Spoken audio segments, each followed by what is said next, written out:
জ্বালানি সংকট মোকাবেলায় সরকারি চাকরিজীবীদের সাপ্তাহিক ছুটি বাড়ার আভাস। এইচএসসি শুরুর সম্ভাব্য দিন নির্ধারণ।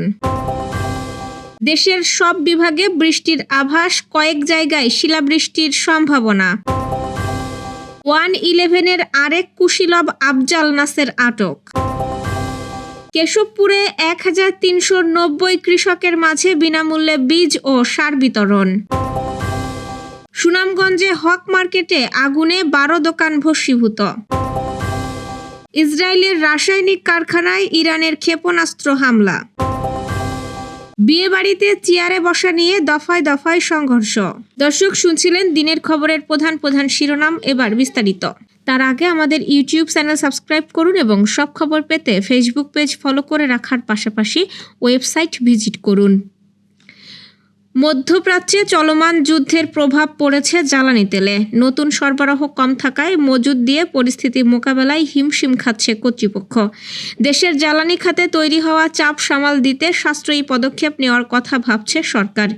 এরই অংশ হিসেবে সাপ্তাহিক ছুটি বাড়তে পারে সরকারি চাকরিজীবীদের। একই সঙ্গে ওয়ার্ক ফ্রম হোম কর্মসূচি বা অফিসের সময়সূচি পরিবর্তনের কথা ভাবা হচ্ছে। তবে বিষয়টি নিয়ে আনুষ্ঠানিক কোনো সিদ্ধান্ত নেওয়া হয়নি। জ্বালানি সাশ্রয়ে ইতোমধ্যেই সব সরকারি সংস্থাকে নিজস্ব প্রস্তাব তৈরি করতে বলা হয়েছে। আগামী মন্ত্রিসভা বৈঠকে এসব প্রস্তাবনা উপস্থাপন করা হবে। সেখানে আলোচনার পর সিদ্ধান্ত আসতে পারে। পাশাপাশি শিক্ষা প্রতিষ্ঠানে আংশিকভাবে অনলাইন ক্লাস চালুর বিষয়টিও সরকারের সক্রিয় বিবেচনায় রয়েছে।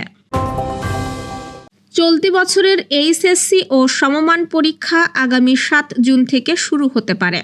শিক্ষা বোর্ডগুলোর মোর্চা আন্তঃশিক্ষা বোর্ড সমন্বয় কমিটি প্রাথমিকভাবে এই তারিখ নির্ধারণ করেছে। শিক্ষা মন্ত্রণালয়ের অনুমোদন সাপেক্ষে এই তারিখ ধরে চূড়ান্ত সময়সূচি তৈরি করা হবে। শিক্ষা মন্ত্রণালয়ের মাধ্যমিক ও উচ্চশিক্ষা বিভাগের সভাকক্ষে বোর্ড চেয়ারম্যানদের সভায় এই সিদ্ধান্ত নেওয়া হয়। সভায় অংশ নেওয়া একজন চেয়ারম্যান এই তথ্য নিশ্চিত করেছেন।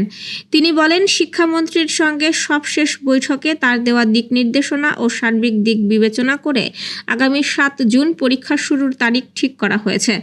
এই সিদ্ধান্তে শিক্ষামন্ত্রী অনুমোদন দিলে চূড়ান্ত সময়সূচি করা হবে। শিগগিরই এটি প্রকাশ করা হবে। একই সঙ্গে এবছর থেকেই দেশের 9টি সাধারণ শিক্ষা বোর্ডে অভিন্ন প্রশ্নপত্রে এইচএসসি পরীক্ষা নেওয়া হবে। বাকি 2টি মাদ্রাসা ও কারিগরি বোর্ডে আগে থেকেই অভিন্ন প্রশ্নপত্রে পরীক্ষা নেওয়া হয়। সেক্ষেত্রে এবার 11টি বোর্ডেই অভিন্ন প্রশ্নপত্রে পরীক্ষা গ্রহণের সিদ্ধান্ত চূড়ান্ত করা হয়েছে।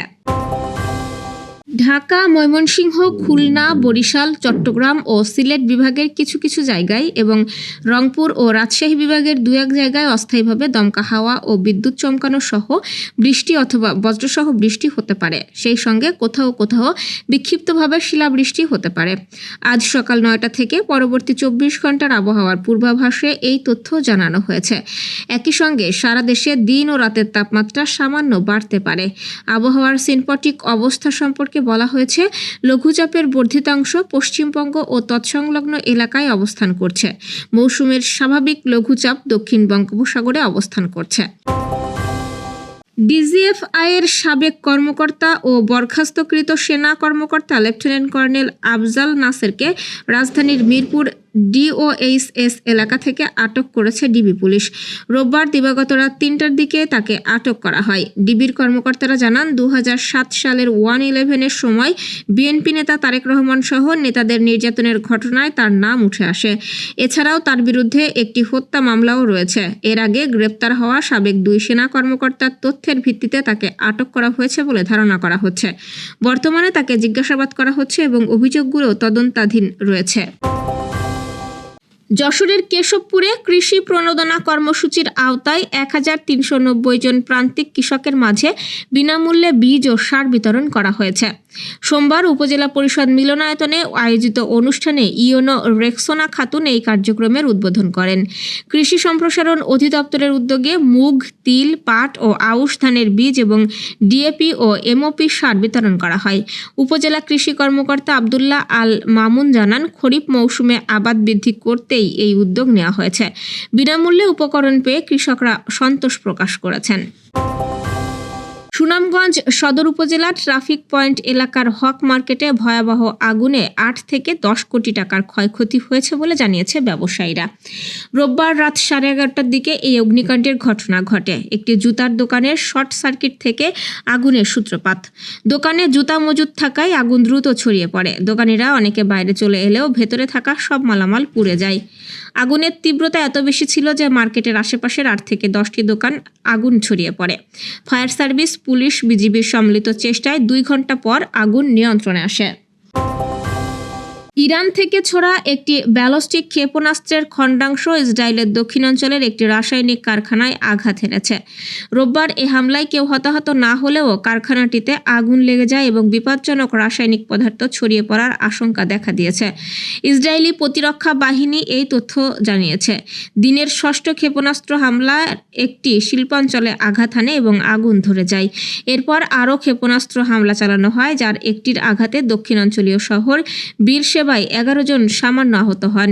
একটি সার কারখানায় এই হামলায় ভয়াবহ বিস্ফোরণ ও তার পরবর্তী বড় অগ্নিকাণ্ডের ফলে বিপজ্জনক পদার্থ লিক হওয়ার আশঙ্কায় আইডিএফ হোম ফ্রন্ট কমান্ড বীরশেবার দক্ষিণে অবস্থিত নিয়ত হোভাব শিল্পাঞ্চলের নিকটবর্তী বেসামরিক নাগরিকদের বাড়িতে ভেতরে থাকার জন্য সতর্কবার্তা জারি করেছে।